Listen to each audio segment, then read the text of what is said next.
The world doesn't wait for you to be ready. It begins its assault the moment your alarm shrieks, a digital battle cry in the quiet dark. Before your eyes have fully adjusted, the notifications are already there. A glowing tide of other people's emergencies, requests, and opinions. The news cycle churns with fresh anxieties. Your email inbox overflows with tasks you haven't even started, and the quiet potential of a new day feels like it's already been colonized by the demands of the world. This is the modern morning. A reactive, chaotic scramble from a state of rest into a state of stress. We stumble out of bed not as commanders of our own lives, but as firefighters, immediately dousing the small blazes that erupted while we slept. We gulp down coffee, scroll through feeds, and rush out the door, already feeling behind, already feeling a step slow. Now, imagine a different kind of morning. Imagine waking not to a jarring alarm, but with a quiet sense of purpose. Imagine the first few moments of your day belonging completely and utterly to you. A period of stillness, of clarity, of fortification. A time where you don't just prepare for the tasks ahead, but you prepare yourself. You build a fortress in your mind, one that can withstand the inevitable chaos, frustrations, and challenges the day will hurl at you. This isn't a fantasy.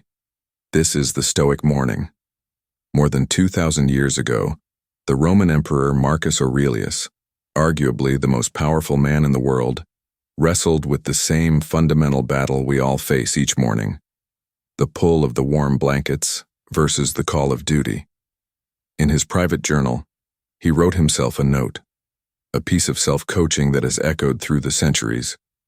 At dawn, when you have trouble getting out of bed, tell yourself, I have to go to work as a human being. What do I have to complain of if I'm going to do what I was born for? Or is this what I was created for? To huddle under the blankets and stay warm? This wasn't just about getting out of bed. It was about remembering his purpose. It was the first conscious act of a day lived with intention.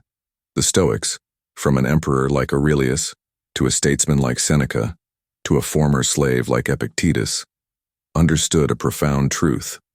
The quality of your day is determined by the quality of your morning, and the quality of your life is but a summation of your days. If you can win the morning, you can win the day. Win enough days, and you build a life of resilience, purpose, and profound inner peace. So how do we do it? Not with productivity hacks or complicated life-organizing systems, but with a few simple, powerful practices designed to ground you, center you, and arm you for the day ahead. This isn't about adding more to your plate, it's about forging a stronger plate. Before you even think about your to-do list, before you consider the traffic or the difficult conversation you need to have, the first Stoic practice is to fundamentally alter your perspective. It's an exercise in humility and wonder called the view from above. Find a quiet spot, perhaps by a window or just sitting on the edge of your bed. Close your eyes.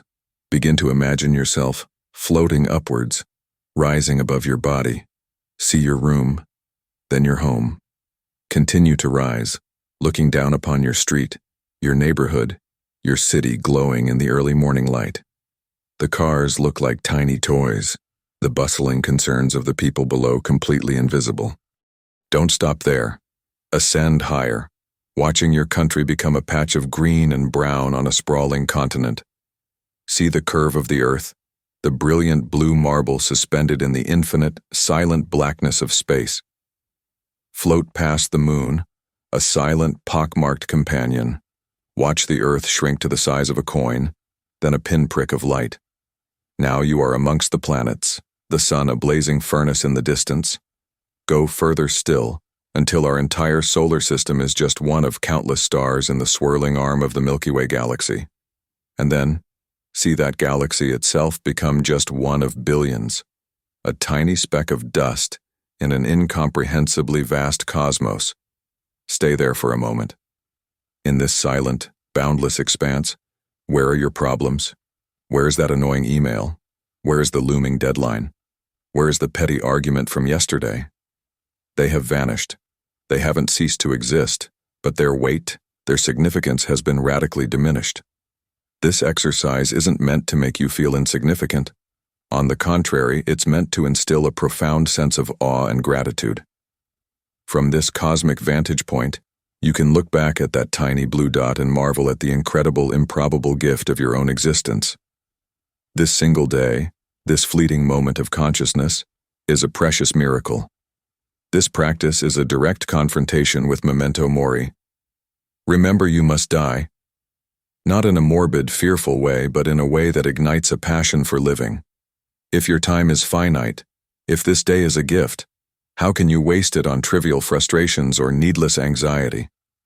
Returning gently back down through the galaxies, past the sun to that beautiful blue planet, over your continent and your city, and back into your room, you bring that perspective with you. You haven't solved your problems, but you have put them in their proper place. You have started your day grounded in the reality of what truly matters, this precious, unrepeatable chance to be alive. With your perspective now properly calibrated, the next step is to turn your attention inward. The Stoics were masters of self-reflection, and their primary tool was journaling. This isn't the Dear Diary of teenage angst. It is a rigorous, honest, and therapeutic conversation with the most important person in your life, yourself. Marcus Aurelius's Meditations, one of the greatest works of philosophy ever written, was never intended for publication. It was his private journal, his workbook for applying Stoic principles to the immense pressures of ruling an empire. For him, the blank page was a sanctuary where he could untangle his thoughts, challenge his own flawed judgments, and reinforce his values. Your morning journal practice can be a simple, three-part dialogue. First, a brief reflection on yesterday. As the statesman Seneca advised, we should never go to sleep without first examining our day. In the morning, you can crystallize those thoughts. What did I do well? Where did I act in accordance with my values, with courage, with patience, with kindness? Where did I fall short? Did I let anger get the best of me? Did I succumb to procrastination? This is not about self-flagellation. It is a calm, objective review, like a coach reviewing game tape with an athlete. The goal is simple: to learn and to improve. Second, a preparation for the day ahead. This is where you set your intentions. Notice the word, intentions, not goals.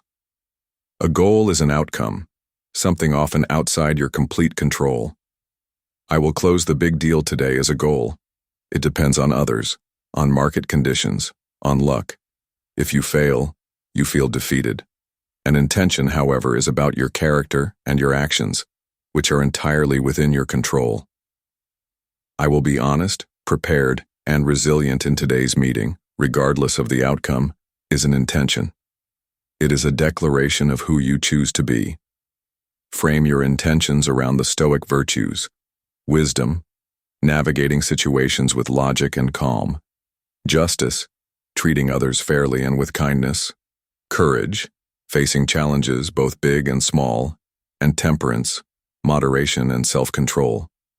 Perhaps your intention is, today I will listen more than I speak, wisdom, temperance.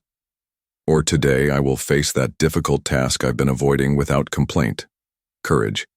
These intentions become your moral compass for the day. Third, and perhaps most crucially, is an expression of gratitude. The Stoic mind is a grateful mind. Gratitude rewires our brains to see abundance instead of scarcity. Instead of focusing on what is missing from your life, you actively recognize what is present. Don't just list things you're supposed to be grateful for. Feel them. Be grateful for the simple, tangible things: the warmth of your bed, the taste of clean water, the feeling of breath entering your lungs. Be grateful for the people in your life. Be grateful for the challenges, for they are opportunities to practice virtue and grow stronger. This 20-minute dialogue with the page clears the mental clutter, aligns you with your deepest values, and fills you with a sense of grounded appreciation for your life as it is right now. You've calibrated your perspective and clarified your mind. Now it's time to fortify your body and spirit. The final piece of the Stoic morning is the practice of voluntary discomfort. Our modern world is obsessed with comfort, We have temperature-controlled homes, food delivered to our doors, and entertainment on demand. The Stoics would see this not as a strength, but as a dangerous vulnerability. A life of constant comfort creates a fragile spirit. The moment hardship, which is inevitable, arrives, we shatter. To counteract this, they practiced deliberately introducing small, manageable doses of discomfort into their lives. They would occasionally eat simple food, sleep on the floor, or wear thin clothing in the cold. The purpose wasn't to torture themselves, but to build resilience. It was a form of inoculation, exposing themselves to a small dose of hardship to build immunity for when real adversity strikes. You can integrate this into your morning in simple ways. The most famous is the cold shower. The initial shock is jarring, a primal scream from your comfort-loving body. But as you force yourself to breathe through it, to calm your mind and endure, something remarkable happens. You prove to yourself that you can withstand discomfort. You are not a slave to your impulses. You emerge from the water feeling not deprived but powerful, energized and ready for anything. You've already done the hardest thing you'll do all day, and it's not even 7 a.m.